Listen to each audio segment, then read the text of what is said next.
everyone. I thought I would try a slightly different angle today just so that we get some nicer light because I can't be bothered to put up my ring light.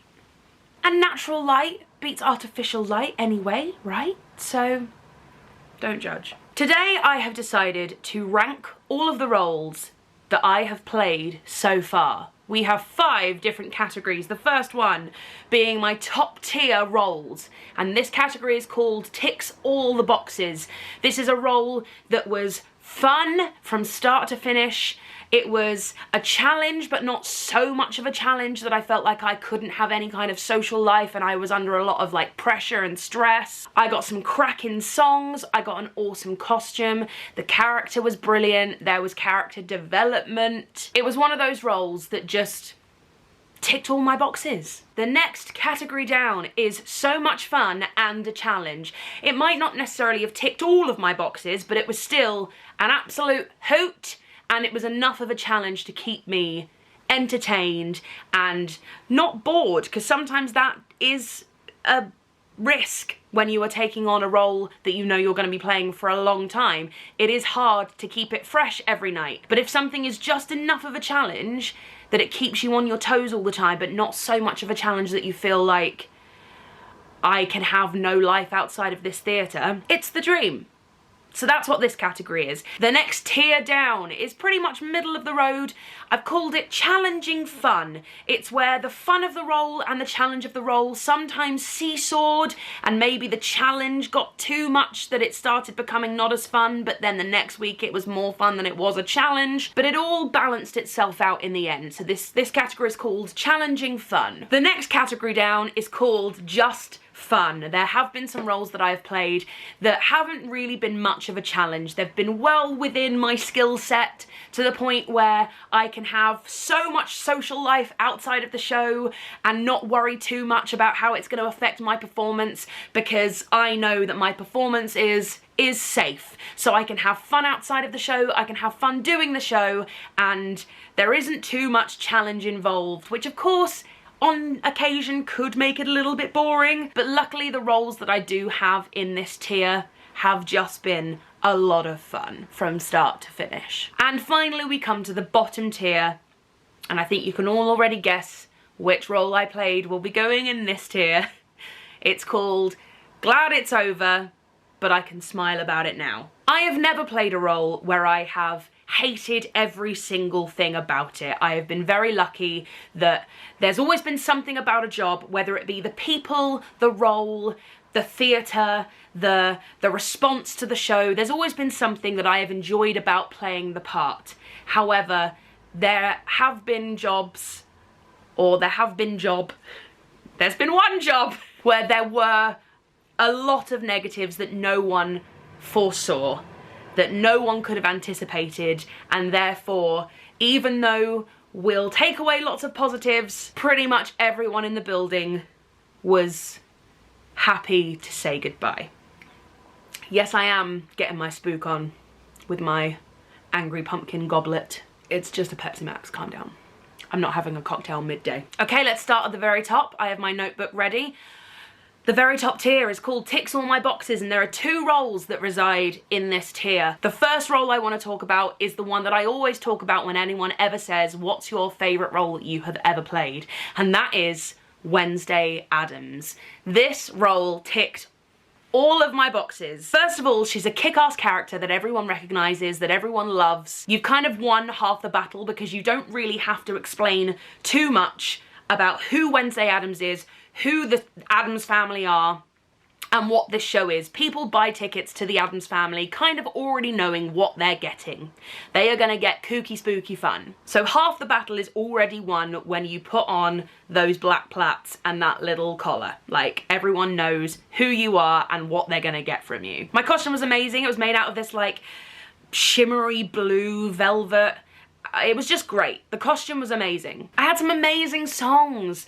Pulled, Crazier Than You, One Normal Night, like Full Disclosure. Oh, some of the songs that Wednesday gets to sing in that show are absolutely unbelievable. It's one of the best scores I have ever been fortunate enough to sing. Andrew Lipper's music in that show is I just love it so much. It does something to my soul, especially the overture to that show.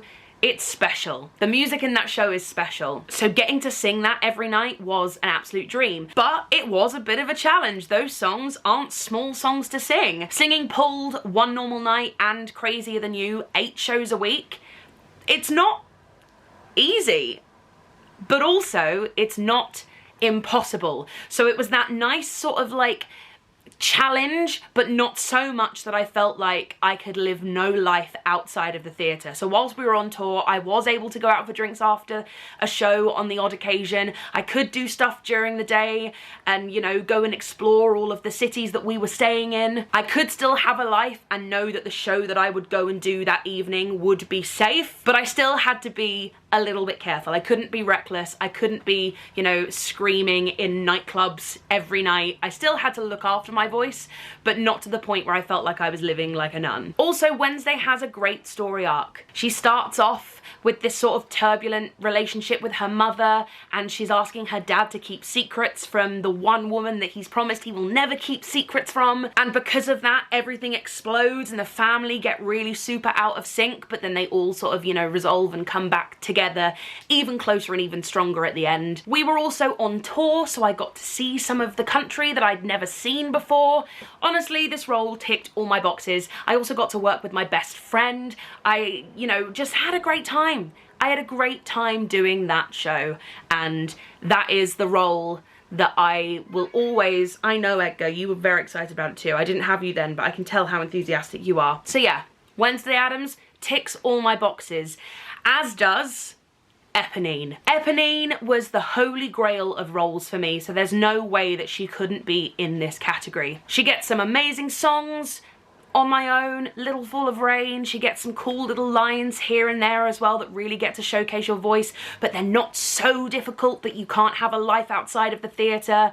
Her costume's really cool. She gets to have like a slightly different costume in the second act. You get a dramatic death scene. You get to come on at the end and join this lineup of like ethereal ghosts that sing this huge anthem that has everyone crying. It's also a show that everyone knows, and it's also the role in the show that everyone kind of roots for. She's the unrequited love, she's the underdog. I think there's also something about a job where you get to work with the people who wrote the songs, and with both Wednesday and Eponine, I got to work with Andrew Lipper and Claude Michel Schoenberg, which is special.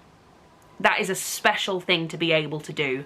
So that is why both those roles are in my top tier and they tick all of my boxes. In the next tier down, so much fun and a challenge. We just have the one role, and that role is staying on the Les Mis theme. It is Fantine. Now this was a role that I played for a little bit in the full production. I only got to do it from December to February before I left for a different workshop, but then in March we had the joys of lockdown and the pandemic starting up, so I never actually got to finish my run as Fantine in the full production. So most of my time playing Fantine was within the all-star staged concert. So that is why this isn't in the top tier, it's in the second tier down, because I never really got to sink my teeth into and get settled into a run within the full show. Plus, I Dreamed a Dream is the solo song that Fantine gets, and it's one of those songs that everyone knows. It transcends Les Mis. If you've never heard of Les Mis, you still might have heard of I Dreamed a Dream because of people like Susan Boyle making this song super famous. Which means when people come to see Les Mis and the opening notes of that song begin, there is a certain pressure that you feel as the person singing that song that you need to deliver. People have an expectation of this song and how they want it sung, and you do get people at stage door telling you, well, you didn't sing it like Susan Boyle, but I still enjoyed it. That was said to me on several occasions at stage door. One of my favourite things someone said to me at stage door when I was playing Fantine was, I'll give you a 9 out of 10, but that's only because I wanted to hear Michael Ball sing I Dreamed a Dream. I didn't really know how to handle that one, so I just said thank you for the high rating and I signed her programme and I left. Don't get me wrong, I think that Michael Ball would make a fabulous Fontaine and I would pay a lot of money to see it. But the staged concert was such a wonderful thing to be a part of, working with Michael Ball, Alfie Boe, Katie Seacombe, Matt Lucas, Rob Houchen, Bradley Jaden, Lily Cahoas, Shan Ako, like, oh, it was just such a wonderful cast and company. I do really enjoy working in a Cameron Mackintosh production. He really looks after the people that are within his world whilst they're working for him, so I had a blast on that show. I just wished that I'd got to finish my run, my full run, in the full production. Next tier down we have challenging fun. Now remember, this is the tier where the challenge and the fun did a little seesaw, and sometimes it was more challenge than fun and sometimes it was more fun than challenge, but that's not a negative.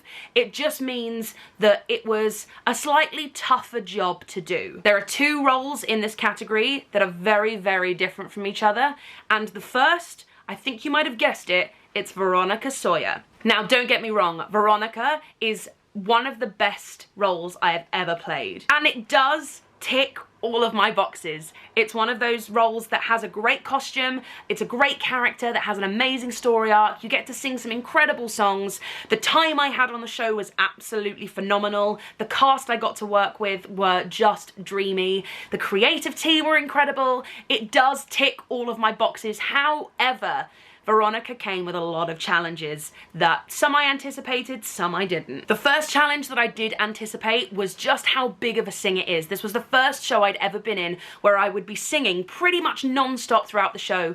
And not only that, I left the stage for one song, and that one song was Kindergarten Boyfriend. And they were the only 4 minutes in the show that I got to sit backstage and eat a red vine and have some water. For the rest of the show, Veronica leaves the stage for like 10 seconds at most, and that's the like run off one side, run round and run back on the other side. There is so little time for the person playing Veronica to just have a moment and to think about what the hell comes next. It is a train that you cannot get off of once you've said the date at the start of the show. And that is a physical, emotional, mental and vocal challenge for anyone playing that part. There are probably people who have found it a lot easier than I did, but I was the first person in the UK to play that role, which came with some extra pressures. The Heathers fandom was already hardcore by the time my name was attached to the show because of the US bootleg, and also it's just a cult movie and a cult show that people just have a very strong attachment to. So as soon as it was announced that I was playing Veronica Sawyer, before I'd even stepped on stage, a lot of people had some very, very strong opinions about my casting. And that was to do with whether I was capable as an actress, capable as a singer. There was also a lot of questions about the way that I look, and should I be playing Veronica Sawyer when I'm not as skinny as the person who played it before me in the US. So before I'd even stepped into a rehearsal room, let alone onto the stage, that kind of pressure and that kind of stress was already messing with my head, and I was really, really conscious of the people who came to see this show would be massively disappointed by me, and I found that really hard to deal with. And it's funny because when I was doing the show, and you know, we did the Western Live performance and those those videos came out, and I dared to look at the comments, they were like, so many of them were so negative, and I hate the way she sings that, she's not as good as XYZ, she's too big to be wearing that costume. Every negative comment that could have been said was said. And then when I looked at these videos, like different videos that have been uploaded from like bootlegs of the show or whatever, and I look at the comments, like there's one video that had 500,000 views on it that someone else had uploaded of like a snippet of the show, and I looked at the comments, there were like 400 odd comments, and they were all positive. And I was like, if only I'd had that response whilst the show was going on. Like, why is it so different now? Why are the comments so different to when I was doing it? Because I was like, if that was the feedback that I was receiving when I was doing the show, I would have felt amazing going on stage every night. So yeah, I don't know what the psychology is behind that. I don't know what the reasons are for any of that. Maybe it's me, maybe it's because I was in such a darker headspace back then because I was really struggling from that pressure. I was only choosing to see the negative comments. I don't know what it is, but basically I felt a lot of pressure doing that part. So sometimes the challenge of that outweighed the fun that I was having. A lot of the time, the fun outweighed the challenge as well because of the people that you're surrounded with, and also you can't not have fun playing Veronica Sawyer. It's an absolute brilliant part, and I am adamant that it will be the hardest role that I've ever played, because I don't think there are many roles out there as difficult as Veronica Sawyer. From an emotional, story, physical and vocal perspective, very few roles for females have all of that. I mean, Elphaba is the only other one that I can think of that's just as demanding in every arena. So unless I end up playing Elphaba at some point, which I doubt is gonna happen, I can't think of any other part that I will ever play that will be as challenging. However, there is one other role that is in this category that wasn't as challenging as Veronica Sawyer, mainly because of the pressure, but it was Grusha from the Caucasian Chalk Circle. Now, this was a play.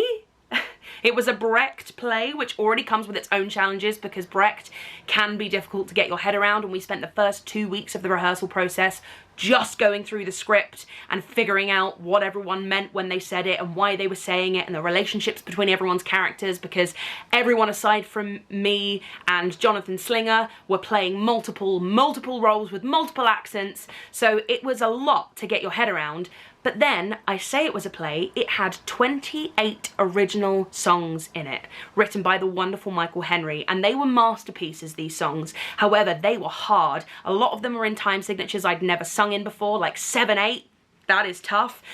I'll link to a video where we sing one of these songs as a company, because we didn't record professionally any of these songs, so I really wanted a keepsake from the show of my favourite song, and the hardest song I had to learn, which was, it was called No One Will Take You, and it was this 7/8 beautiful lullaby that my character would sing to the baby that she is nursing and looking after. And this was a show that only ran for 3 weeks at the Rose Kingston. However, we rehearsed for 6 weeks. It was a spectacle, it was a masterpiece, it was such a challenge for everyone, including the director. We were doing like weird sort of stunt type things. I say stunt loosely because they're stunts for someone who isn't a stunt woman. Like, I had to walk along the edge of these beds that were like laid out and wheeled into place. We had to climb up ladders and across things whilst we were singing our lungs out. It was amazing. It was such a beautiful, beautiful show to be a part of, and I loved every second of it. However, it was such a challenge to take on such a huge piece like the Caucasian Chalk Circle and get it up and running for what was only a 3-week run. It was also very far away from where I lived, so even just getting there was a challenge. The next category is called Just Fun. This is filled with roles that weren't necessarily a challenge. They were, I won't say easy, because I don't want to do these roles a disservice, but they were very much within my skill set. So it meant that I had the freedom to have a lot of fun off stage and a lot of fun on stage without it affecting my performance. The first role is Brenda Payne. Again, this is a show, it was the Christmasaurus. It was a show that was only on for a few weeks at the Hammersmith Eventim Apollo. It was with all my family. I was, you know, quite a small part in a very big show. I sang 2 amazing songs that were very challenging, but I just had those 2 songs as my responsibility, and it was literally for a few weeks on this amazing stage. I got to wear some fun costumes, and I got to hang out with my family and a bunch of amazing, incredible people over Christmas. It was great. Next in this category is Trudy Scrumptious.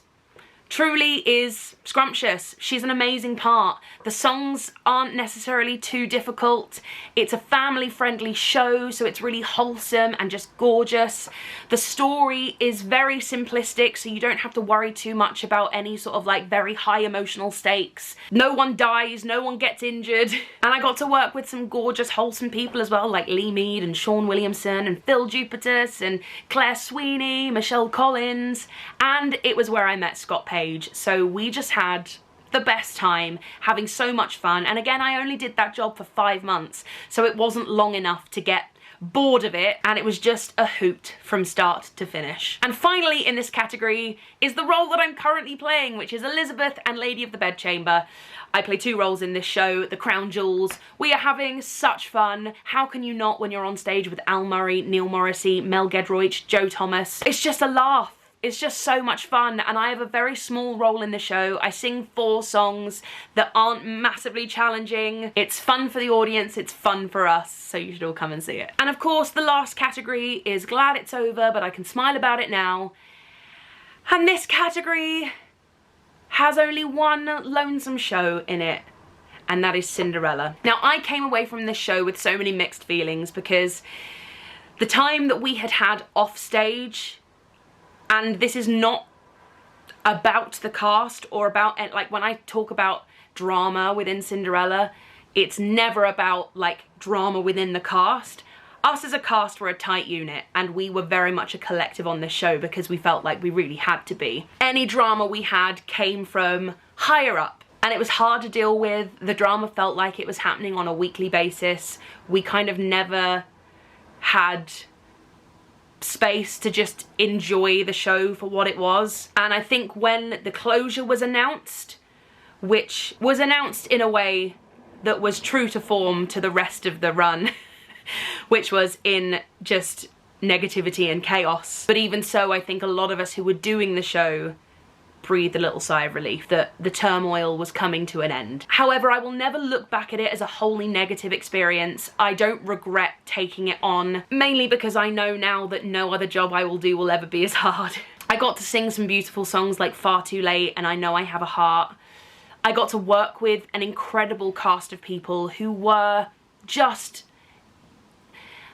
it's not even that they're all amazing people, it was watching them endure what we had to endure and still be graceful, beautiful, upbeat, positive, resilient people, which I think, you know, when people are put in hard situations, who they really are starts to come out. You see the real sides of people when they're put under pressure and under stress, and everyone in that cast proved themselves to be incredible people time and time again. So there we have it. Obviously there are some little roles that I've played here and there in concerts, like Martha Percy in Treason and Suki Rougemont in Witches of Eastwick, but I kind of left out all of the roles that I've played where I didn't really get like a full taste of what playing that role could be like, because I don't think it's very fair to judge a role when I haven't really played it, if that makes sense. There are all my roles ranked from my own personal viewpoint, based on the time that I had, the challenges that I faced, and the fun that ensued. See you very soon.